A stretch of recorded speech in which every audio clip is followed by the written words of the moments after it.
Жансая Ортаева алдағы уақытта проактивті қызмет түрін алуды жоспарлап отыр. Тұңғыш сәбиіне аяғы ауыр келіншек халыққа қызмет көрсет орталығына арнайы порталға ұялы телефон нөмірін тіркеу үшін келіпті.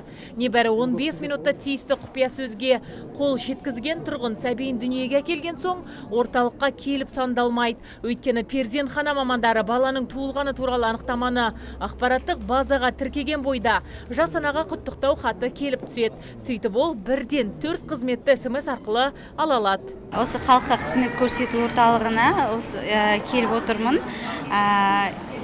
Мен қазір осы тіркеуге 15 минут уақытым кетті. Бұдан кейін үйде отырып тіркей беремін СМС арқылы. Өткен жылдың аяғында бала туу композиттік қызметін проактивті тәсілмен ұсыну жобасы қолға алынған еді.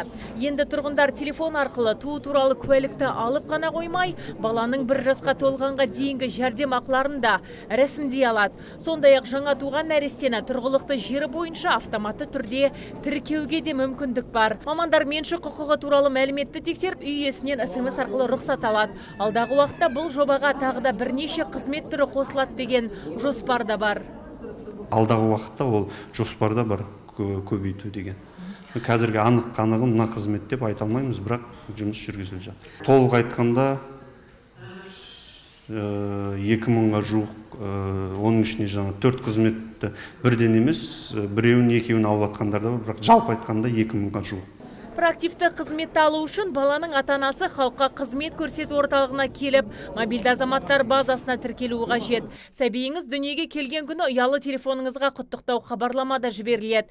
Бүгінде хабарлама арқылы тиісті сұраққа жауап беріп, 4 бірдей қызмет түрін осы жоба негізінде алуға болады. Бұл қызмет енді босанған аналарға ғана емес, баласының балабақшасына ауыстыруға ниетті ата-аналар үшін де қолжетімді. Есептерге жүгінсек, бүгіннің өзінде 2000-ға жуық жас анаға проактивті тәсілмен қызмет көрсетілген.